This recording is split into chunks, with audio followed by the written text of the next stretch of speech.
नमस्कार, मी ओंकार डंके NDTV मराठी डिजिटलच्या या विशेष व्हिडिओमध्ये तुमचं स्वागत. स्वप्नांचं शहर म्हणजे कुठलं असा जर प्रश्न विचारला तर सर्वांचे एकच उत्तर येईल, ते म्हणजे मुंबई. मुंबईमध्ये देशभरातून हजारो व्यक्ती रोज येत असतात.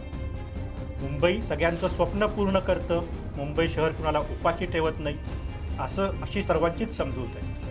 तर या समजुतीपुढे आपले स्वप्न पूर्ण करण्यासाठी, आपल्याला रोजगार मिळवण्यासाठी, आपल्याला जगण्याची भ्रांत दूर करण्यासाठी हजारो लोक मुंबईत येतात. सुरुवातीला दक्षिण मुंबईतील काही उपनगरं आणि पूर्व आणि पश्चिम भाग अशीच मुंबईची रचना होती. पण मुंबईची लोकसंख्या वाढत गेली तशी नवी मुंबईची निर्मिती झाली. आता नवी मुंबईत देखील मोठ्या प्रमाणामध्ये विकास होतोय आणि तिथली लोकसंख्या वाढते आहे. मुंबईची वाढती गरज पूर्ण करण्यासाठी तिसरी मुंबईची निर्मिती महाराष्ट्र सरकार करणार आहे. हे एक हायटेक शहर आहे. तिसरी मुंबई नेमकी काय आहे? मुंबईतील वाढती गर्दी आणि जमिनीची अपुरी पडणारी जागा, ह्याच्यावर हा मोठा उपाय कसा असेल हे सगळं आपण या व्हिडिओमधून पाहणार आहोत. त्यासाठी हा व्हिडिओ शेवटपर्यंत पहा.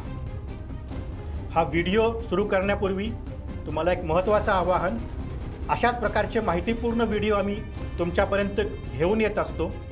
तर हे व्हिडिओ पाहण्यासाठी NDTV मराठीचं यूट्यूब चॅनलला तुम्ही नक्की फॉलो करा, सबस्क्राईब करा आणि तुमचे आवडते व्हिडिओ इतरांपर्यंत शेअर करा. आता येऊया पुन्हा एकदा आपल्या विषयाकडे. तर तिसऱ्या मुंबईसाठी कुठल्या तालुक्यांची निवड राज्य सरकारने केली आहे, कुठं होणार आहे तिसरी मुंबई, हे मी तुम्हाला सांगतो.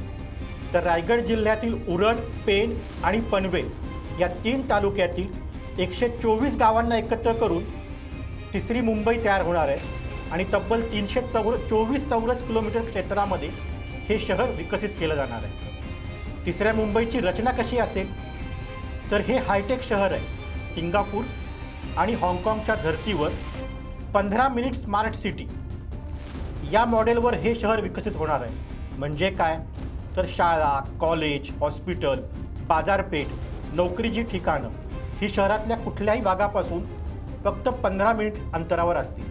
म्हणजे शहरातल्या कुठल्याही भागातल्या व्यक्तीला त्या ठिकाणी पोहोचण्यासाठी जास्तीत जास्त 15 मिनिट लागतील. हे शहर तयार करण्यासाठी, या शहराचा मास्टर प्लॅन तयार करण्यासाठी सिंगापूरची प्रसिद्ध सुरबाना जुरॉंग या कंपनीची मदत घेण्यात आली. ही कंपनी या शहराचा मास्टर प्लॅन तयार करणार आहे. ही कंपनी या क्षेत्रातील नावाजलेली कंपनी आहे. त्याचाही फायदा या तिसऱ्या मुंबईच्या रचनेमध्ये आपल्या सर्वांना होईल. या तिसऱ्या मुंबईमध्ये काय असेल तर मोठी कमर्शियल आणि टेक्निकल हब असतील. म्हणजे BKC प्रमाणेच इथे मोठी फायनान्शियल हब असतील, IT हब असतील, डाटा सेंटर असेल, लॉजिस्टिक पार्क इथे उभं राहणार आहे. आता ही झाली मुंबई शहराची रचना, तिसऱ्या मुंबईची रचना.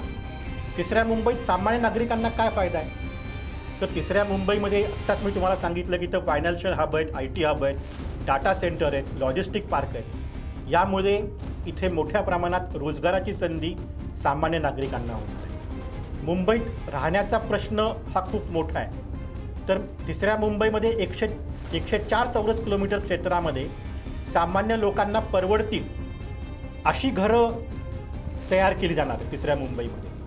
तर त्यामुळे सामान्य लोकांच्या राहण्याचा एक मोठा प्रश्न सुटेल. त्यामुळे मुंबई आणि नवी मुंबईचा ताण कमी होण्यास मदत मिळणार आहे. तिसरा फायदा आहे की हे शहर इको फ्रेंडली असेल.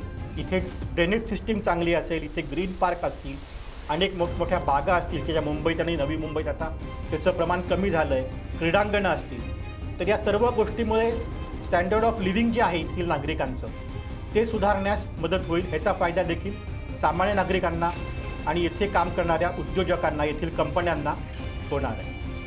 या तिसऱ्या मुंबईची कनेक्टिव्हिटी कशी आहे? कारण मुंबईमध्ये सगळ्यात महत्त्वाचा विषय आहे कनेक्टिव्हिटी. कनेक्टिव्हिटी हा मुंबई शहरासाठी, मुंबईतल्या नागरिकांसाठी सगळ्यात महत्त्वाचा घटक असतो. कारण त्या भागात पोचायचं कसं हा मुंबईकरांसाठी मोठा प्रश्न आहे. आणि हीच गरज ओळखून लोकलची निर्मिती झाली आणि त्यानंतर मेट्रोचीही आता मोठ्या प्रमाणात जाळं मुंबई शहरात होत आहे. तर तिसऱ्या मुंबईचा विचार करताना तिथली कनेक्टिव्हिटी उत्तम असेल याचं नियोजन आत्तापासूनच सुरू झालं आहे. तुम्हाला मी सांगतो की अटल सेतूच्या मार्फत अवघ्या 20 मिनिटांमध्ये शिवडीतून, म्हणजे दक्षिण मुंबईतून तुम्ही नवी मुंबईमध्ये जाऊ शकणार आहात. इतकंच नाही तर Virar Alibag multimodal corridor, Mumbai Pune expressway, Karjat Panvel rail corridor ह्याला देखील तिसरी मुंबई कनेक्टेड असणार आहे. आणि सगळ्यात महत्त्वाचं म्हणजे नवी मुंबईचं जे विमानतळ आहे हे विमानतळ या शहराच्या मध्यवर्ती भागात असेल अशी रचना तिसऱ्या मुंबईची होती आहे. त्यामुळे आंतरराष्ट्रीय पातळीवर देखील तिसऱ्या मुंबईचं महत्त्व मोठं असेल. जगाच्या कुठल्याही कानाकोपऱ्यातून तुम्ही तिसऱ्या मुंबईत येऊ शकता. भारताच्या वेगवेगळ्या भागातून देखील तुम्ही तिसऱ्या मुंबईमध्ये जलद गतीने पोहोचू शकता. आता हे शहर कधी विकसित होणार आहे तर ह्याची प्रक्रिया सुरू झाली आहे.